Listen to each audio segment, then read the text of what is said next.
All right, can you share your screen again? Hold on, man. Um, As soon as you start your share, we're ready to go.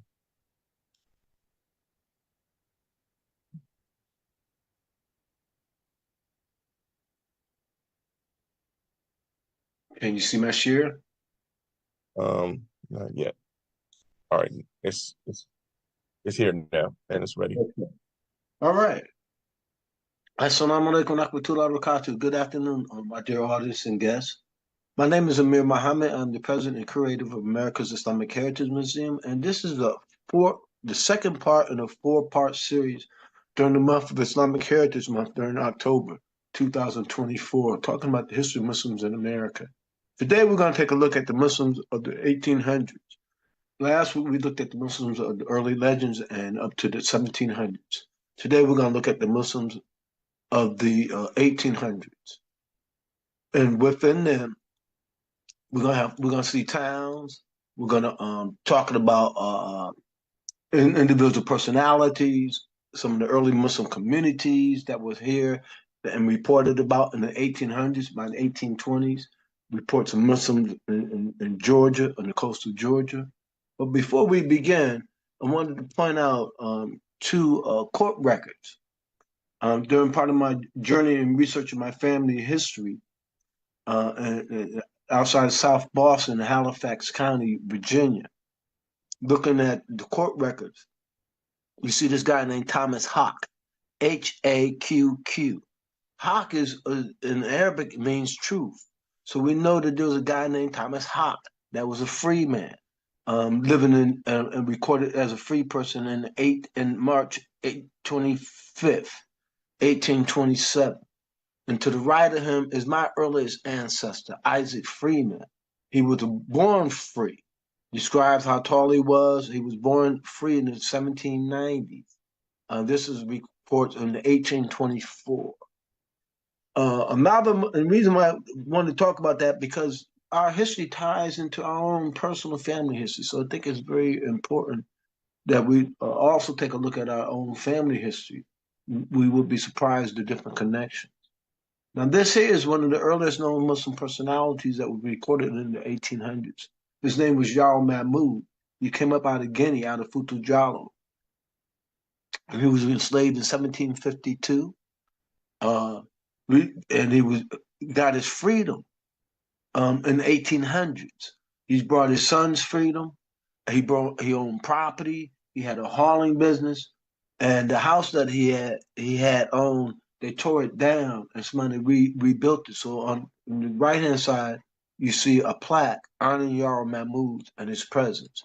And there's two paintings that were painted of him.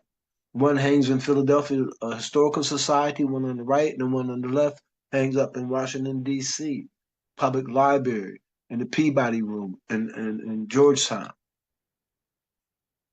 In here, Yar Mahmoud, Salih Bilali, Bilali Muhammad, and quite a few other the Muslims, they were part of what they called the Gullah people, who stretch all the way up to Wilmington, North Carolina, up to the tip, all the way down to Jacksonville, Florida.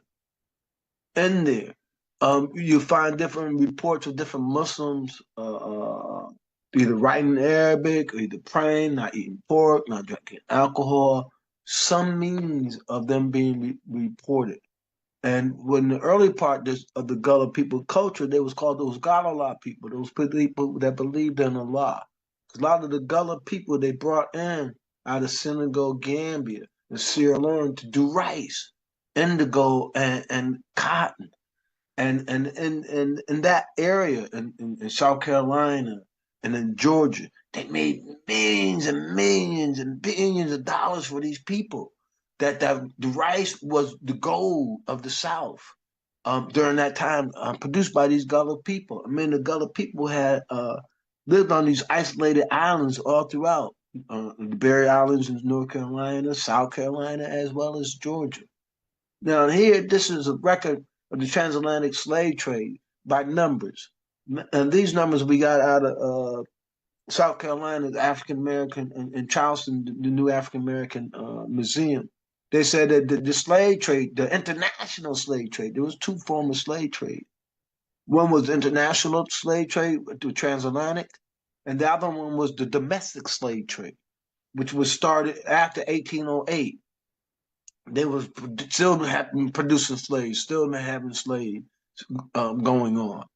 But they say that slavery happened for 366 years with active years from the slave trade from 1501 to 1866. They said there was over 36,000 voyages, ships that made transactions, bringing us over. They said there's 12.5 million people. Estimated 1.8 million people died. Excuse me. They said the estimated 389,000 enslaved Africans who survived the Middle Passage went into the United States from 1610 to 1805. Estimated 72,000 enslaved Africans who survived the Middle Passage went to the Caribbean from 1610 to 1808. Then you have other parts. These are records where they show that the West African people that came from West Central Africa reported 47,800, but only 46,000 made it. A little over 46,000 made it. Same thing with Senegambia. 27,300 were enslaved that departed on the ships, and 23,000 made it here, over 23.6. So these 4,000 of them died. Same thing with Sierra Leone, 21,000, 18 made it. The Windward Coast, 10,000 was brought, 9,000 made it. The Black Banafar, 16,000. This is close to Beni in that area. They got the numbers. These voyages they came through Charleston. That was just in the Charleston area. And you see it's all up to Wilmington, Myrtle Beach, Georgetown, Charleston, Beaufort, Savannah, Jacksonville, and St. Augustine. In there, you'll see the Gullah living, and one of the earliest leaders out of these Gullah people. One of the names was Bilali Muhammad. Bilali lived on an island called Stapo Island off the coast of Georgia, but not far from Savannah, Georgia. In the 1820s, he wrote what they call a Risala, a 13-page book instructing the community how to remind them how to fast, how to call the Adhan, about Ramadan, holistic living, and trying to keep their consciousness, their taqwa, on there. Bilal was famous a couple times. One time during the War of 1812, he told his slave master, he said, I got 80 men that he identified of his faith that will help defend the island. He can't count on the Christians that he owned, the other Christians that they owned, to help defend this island. So he identified at least 80 men that were Muslims on that island. And this letter that he wrote is in Athens, Georgia today, a 13-page Risala. On the right-hand side is some of the houses and the buildings that they made out of sand, limestone, and oyster shells. This was the first form of tabby. They call it tabby room. This is in the area where Bilali and them lived. This is their community. These are some of the rooms that are existing still today, out of sand, seashells, and limestone. This is the ending of that tall middle building that was out there. They're in a fast decay. This is a page from his booklet. It's a little leather booklet. Got a lot of good energy with him, with this Bilal. Another story that came about Bilal, you find reports, and when the government went around, Federal Writers Project went around in the 1930s interviewing a few of the descendants. And they described them, Bilal and the other Muslims on there praying 3 times a day. I'm saying, I mean, doing the rice case, Sadaqah. There was also a movie that was done by Bilal on this island called Daughters of the Dust by Sarah Dash. And within that movie, it shows you the psychological warfare that they moved the Muslims out of, or the people on that island, from believing in Islam towards following the Christianity or following the world. within there. And one of the acts they have is have the person betraying Bilal using his dhikr beads. And the others that was going to get baptized, becoming Christians, dressed in throws, looking like Muslims, but yet changing their faith and their direction. Another Bilal was Salih Bilali. Salih Bilali was a plant. Both of them was plantation managers of over 450 people. Some of Salih Bilali's descendants. He named this Bilal Sullivan, which some people say Suleiman. This Bilal Sullivan brought the plantation, and they still maintain calling it the Bilal Sullivan estate. So they still had the name Bilali in there, and they brought it from between James Cooper. Prior to that, the father of James Cooper was Hamilton Cooper, who many of the writers of the books that tells the story of the Muslim community and the people out of these islands existed there.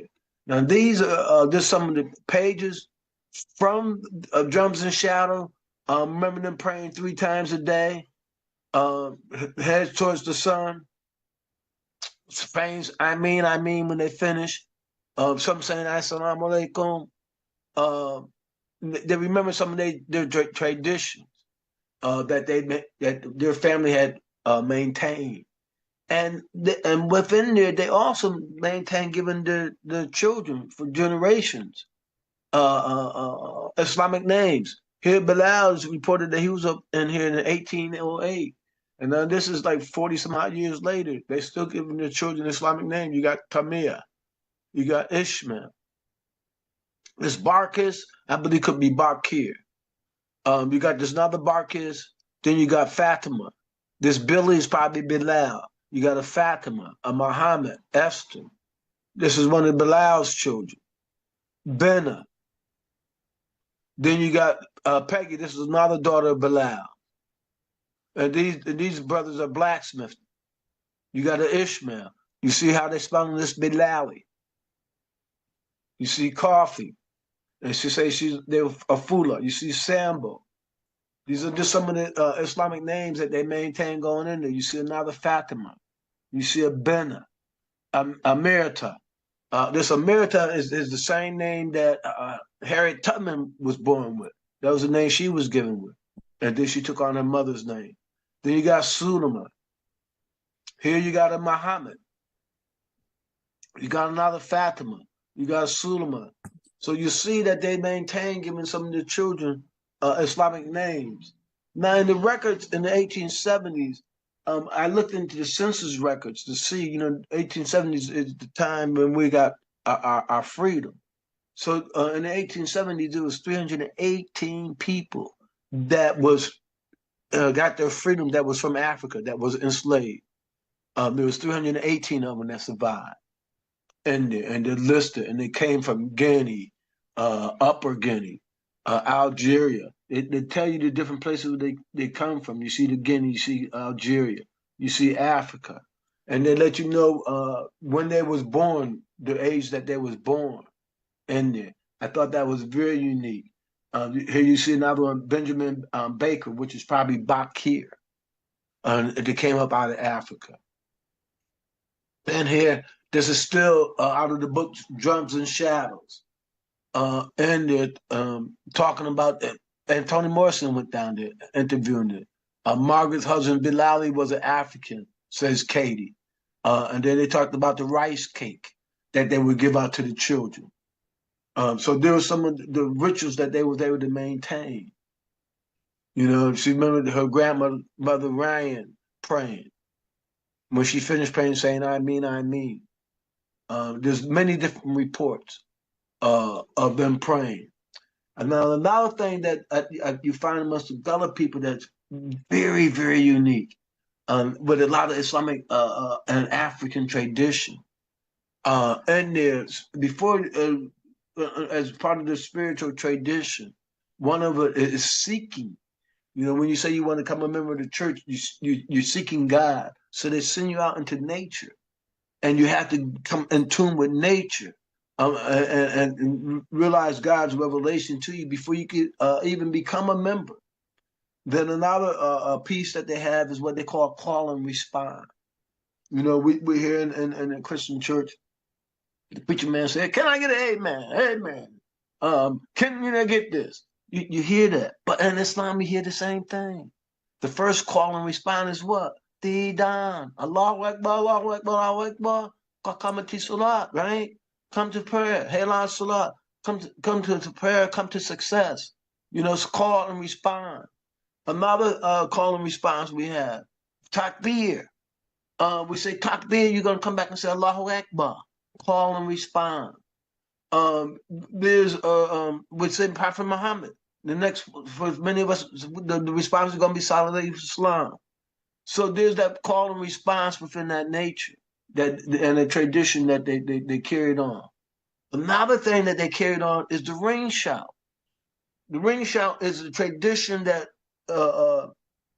because they couldn't go on Hajj, they would do the ritual ring shout.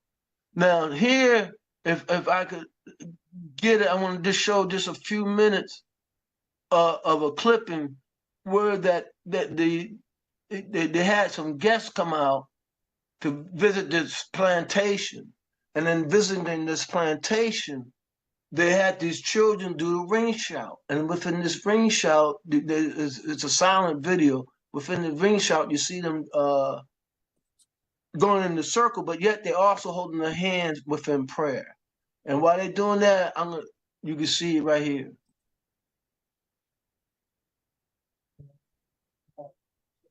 In their prayer. Now, in here, to the next video is a woman that's coming from the plantation,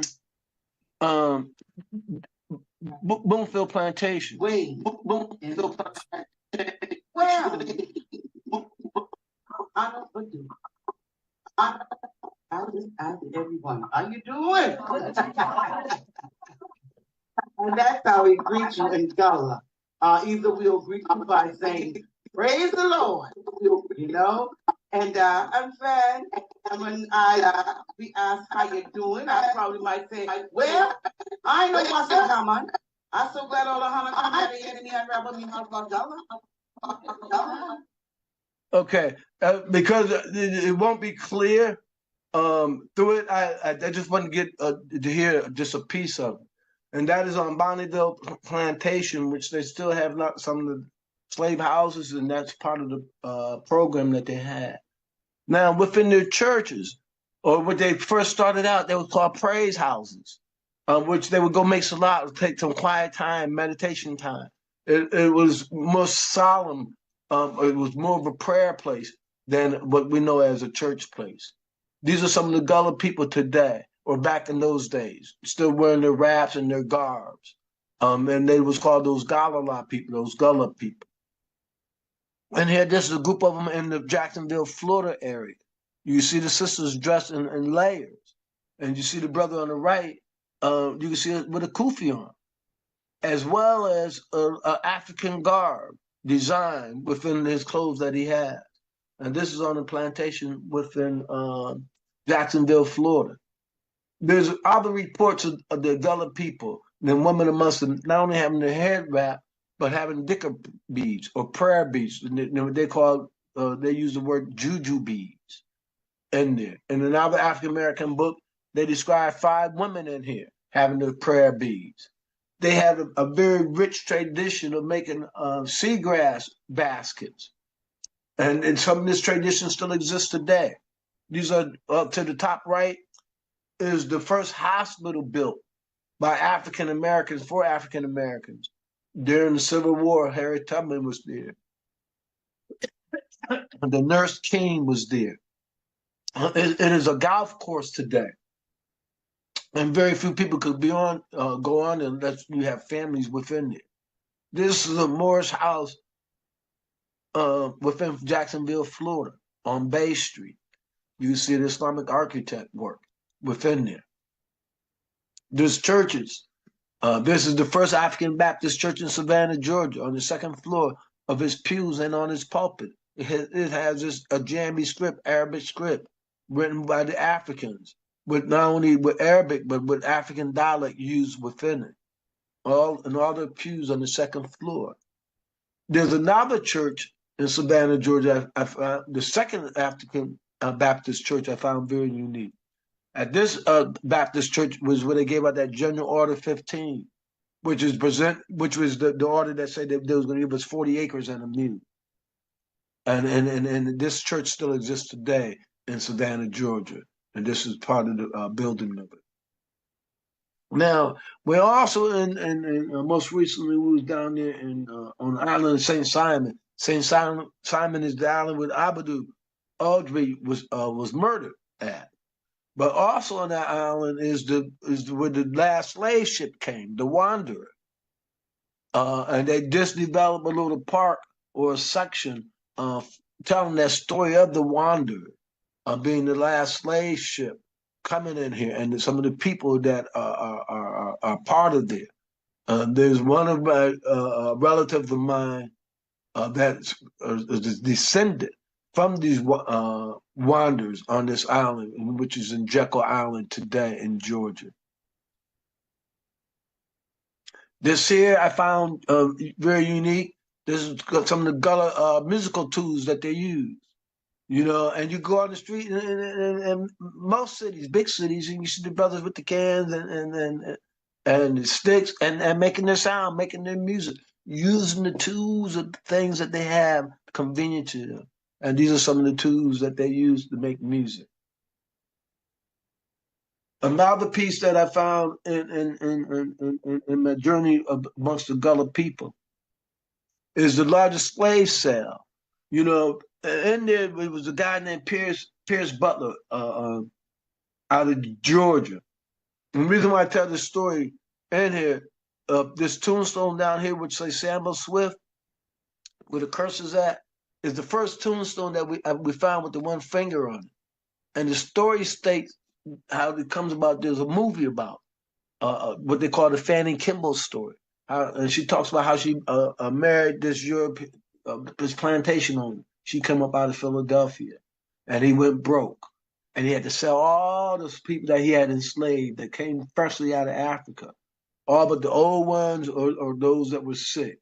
Sambo Smith was one of the ones that was sick.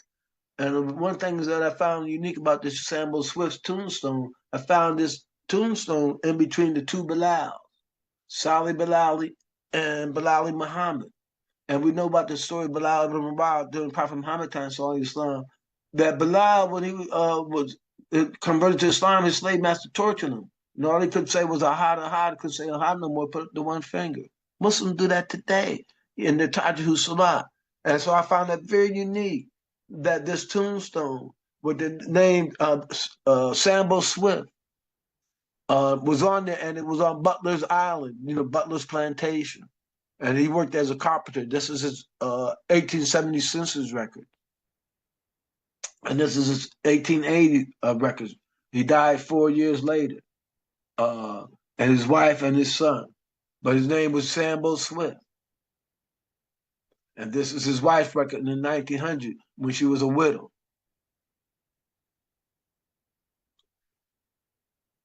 Now, another Muslim personality of our time of the 1800s is Abdul Rahman, known as the Prince Among Slaves. And the beautiful story about Abdul Rahman is that as a little child, him and his father took care of a white European doctor named Dr. Cox, who got sick, and they got him better, and he went on about his way. Abraham grew up in his father's army, fought many battles. He was a prince. One battle he lost, got captured and enslaved. And one of his friends that was enslaved with him, name was Sambo. And Sambo was also sold together with him on the same plantation. Now, 40 years later, and Abraham tried to escape a couple times, you know, didn't work out for him. So he did finally surrender. But then he grew up or developed and became a plantation driver or plantation manager. And he had his own garden. So he was industrialist. He was an entrepreneur. So one day, 40 years later, he went downtown to sell his vegetables in the garden, and the Dr. Cox recognized him, saw him, and Abraham was he was very instrumental in getting his helping Abraham get his freedom. On the left-hand side is a letter that he wrote October 1828 after he got his freedom. Saying where he was born. I was born in Timbuktu. I lived there till I was 5 years old. I moved to the country, Futu Jalo. I lived in the capital, Timbu. I lived there till I was 25 years old. I was taken prisoners of war. And then they talk about how he traveled throughout the Gambia and then sold in the Natchez, Mississippi.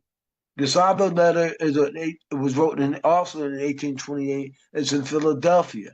It's the Al-Fatiha.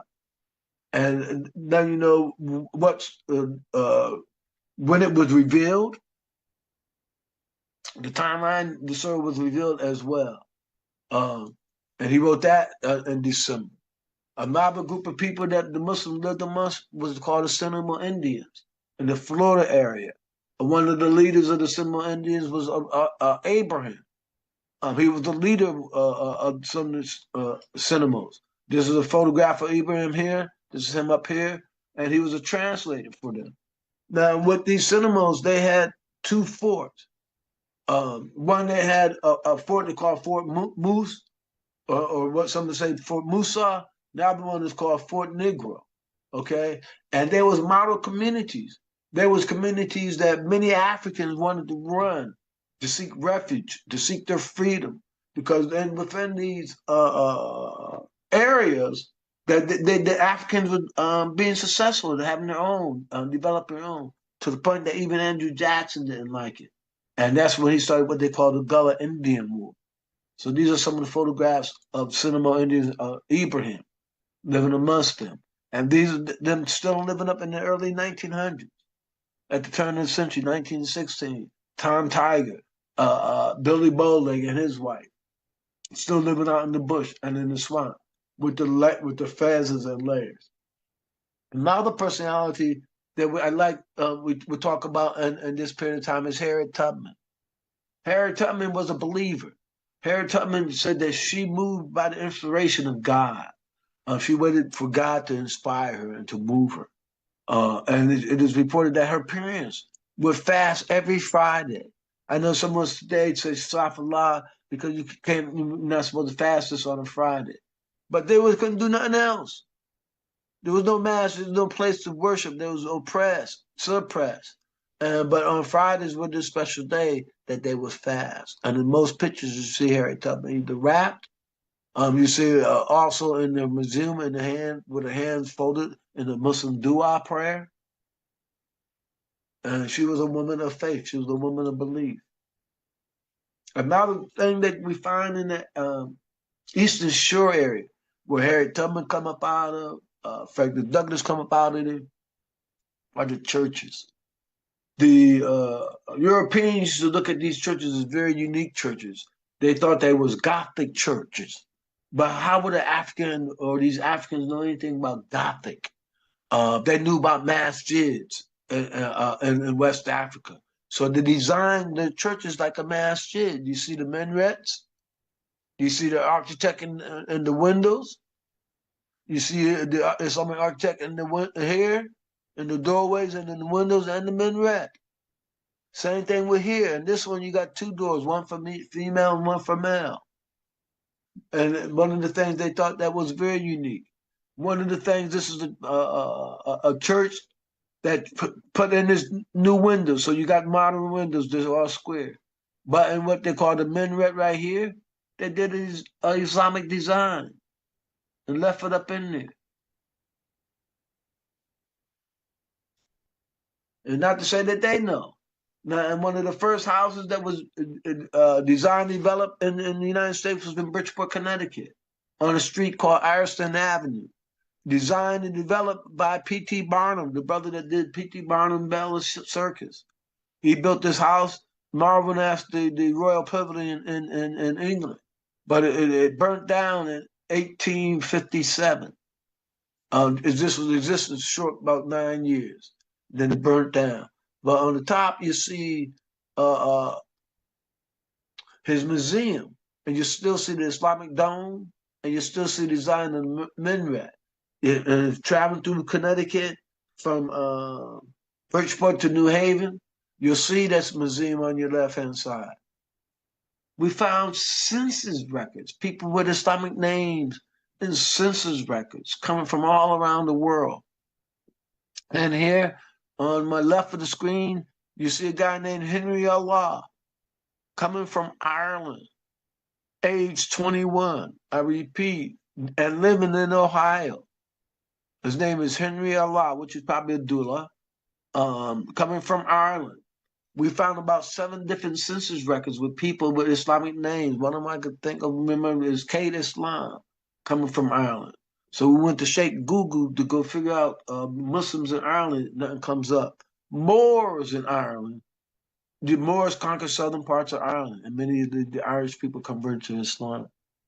Another name on the right-hand side, you see Muhammad, living in California. This is in 1850, living in California, age 28 years old, coming from Arabia.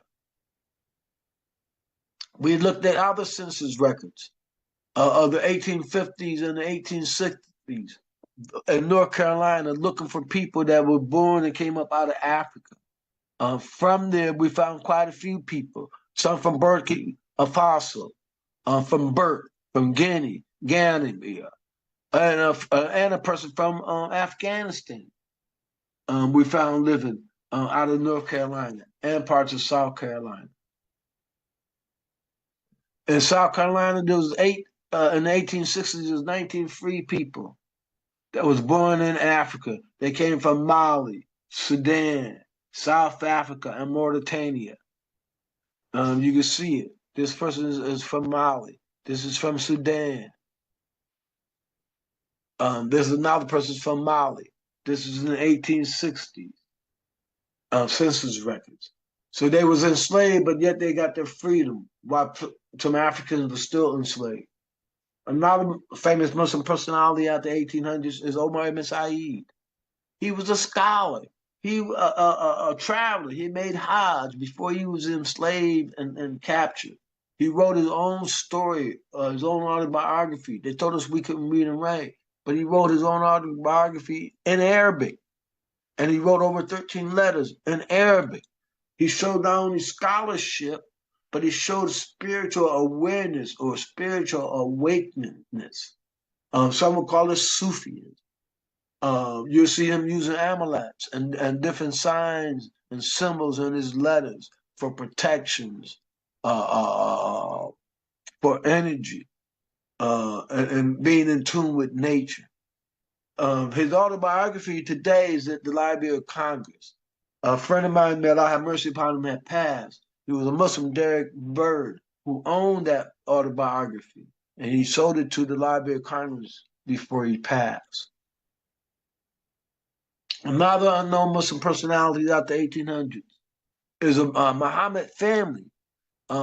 Jeremiah Muhammad, on the left is his tombstone of a Jeremiah Muhammad, who died in 1924. Jeremiah Muhammad and his family, there's 3 of his daughters that's marked on this tombstone. They lived in Frederick, Maryland. This was a group of free families that were Black. This is the census record in the 1850s. Margaret Muhammad, listed as Black, working for his white doctor named Hagen. Jerry Muhammad, his wife Sarah, and the other siblings listed. These are the only Black people that were free. You see B listed as Black free people. One of his descendants moved out to Nebraska and had a cake mix called Omar Cake Mix. This is one of the advertisements looking for Omar Cake Mix. Another daughter became famous as Margaret Hagen. She was a seamstress. She had a business in Baltimore, Philadelphia, as well as in D.C. She was very industrious. One of the descendants of the Francis Gregory family are descendants from them. Now, in the Civil War, we found over 292 people listed with Islamic names, from New Hampshire to Philadelphia or Pennsylvania and Maine. You see Amin, Benjamin Allah, Peter Ali, Frederick Hamid. You see Hassans. You see Hassans with an O. Mateen. We had 2 Muhammads, Adel Muhammad and Lukman. We're not sure. It just says El Muhammad. We had a Nicholas Said. We had a Max Hassan. This is the record of Max Hassan, who was born in Africa, who worked as a porter. This is United States Colored Troop. His records. There's a book, a story that was rediscovered by Precious Muhammad about the life and times of Muhammad Said, better known as Nicholas Said, which is a very, very rich story as well. These are some of his records when he was stationed in Michigan as a private. He served for Massachusetts. And here they let you know what port that he arrived in when he arrived in 1860, at the age and the date that he arrived. And then his birthplace, Roma, Africa, Bono, really Africa is where he's come up out of. Here, this is the records of Max Hassan from Africa. He wound up living in New York. This is his record of New York, and he didn't live too good. They had him in a poorhouse. This is his record as an inmate in there. Also during the Civil War, in Tuscaloosa, Alabama, the Union's troop went down to burn down the town.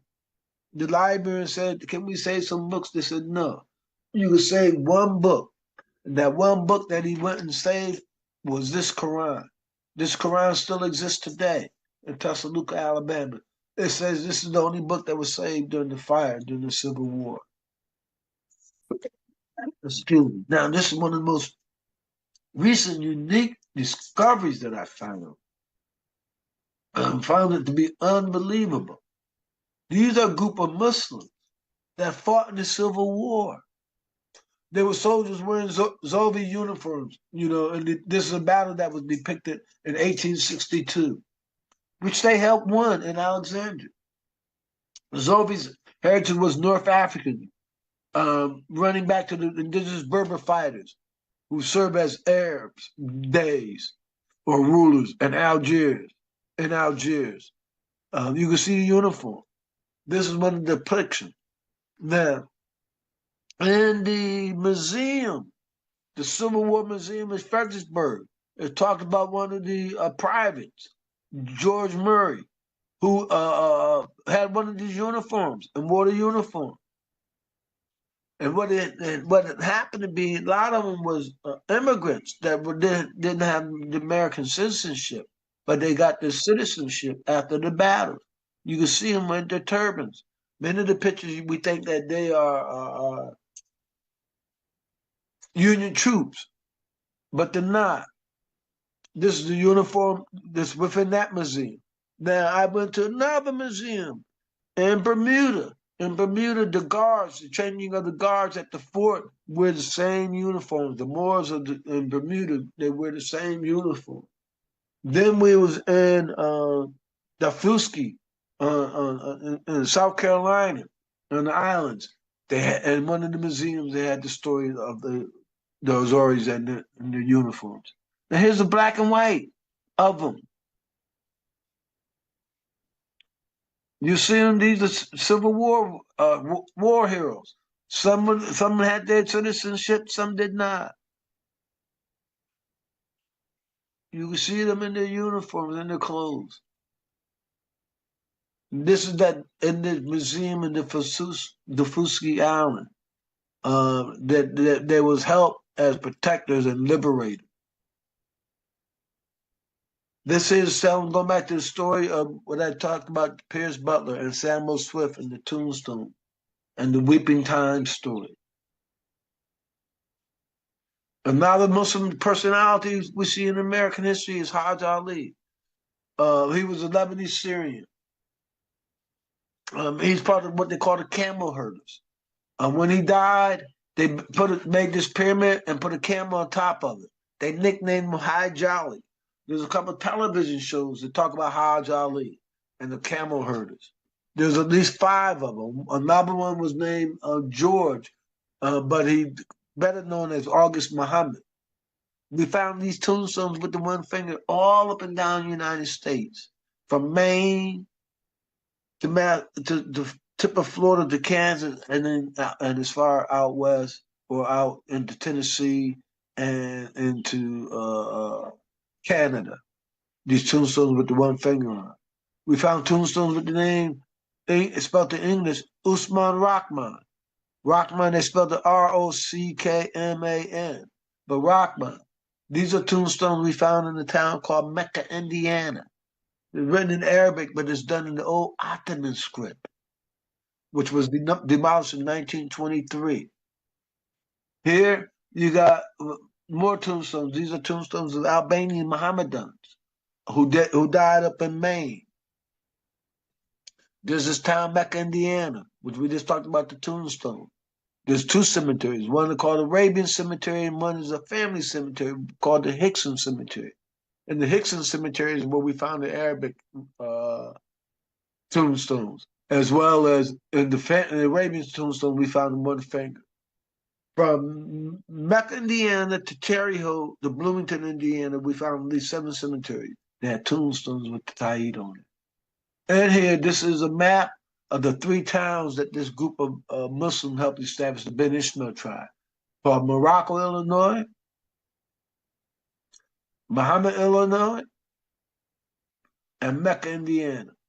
And they used to make annual journeys to this area until they got pushed out. They became known as what they call the unwanted people. They tried to use genetics to get rid of people. As a matter of fact, that's the model that Hitler used. Used their model, their work that they did. There's a town called Muhammad, Illinois, and there, this is one of the grocery stores, the public library, and their town in the main cemetery. We found tombstones with the Taid on it, with the one finger on it. This is the administrative office, as well as the highway sign taking you to Muhammad, Illinois. In there. There's another town called Muhammad. One of the guys that grew up in Muhammad, Illinois was traveling out Texas, and he was shocked. Then he saw that there was another town called Muhammad, and it had a post office from 1857 to 1916. It was led by August Muhammad, who was the postmaster, and he was part of another member of the camel herders. So yes, we were not cowboys in America, we was camel boys in America. There's books from the Senate reports. There's books from quite a few different places that talks about Muhammad and the camel herd. Here, there's quite a few different towns all throughout the United States with some with African names, some with Islamic names. You got one name with Africa historical, one name with the name Allah, Arabia, Babylon, Darfur, Dahomey, El Qadir. El Qadir is named after a famous Muslim, Lebanese Muslim, who saved some Christians.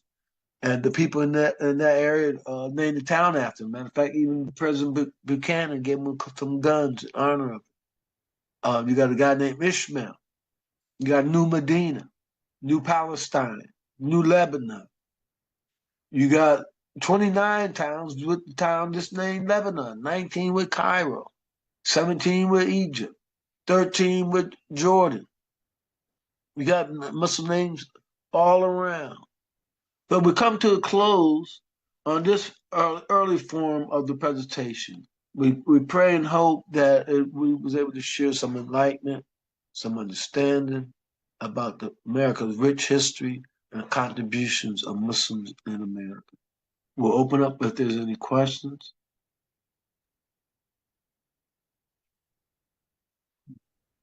If not, we want to thank you all for your time, your thoughts, your energy, and your love. We wish you a very happy, successful Islamic Heritage Month. And we encourage you, our listening audience, to celebrate Islamic Heritage Month in your locale.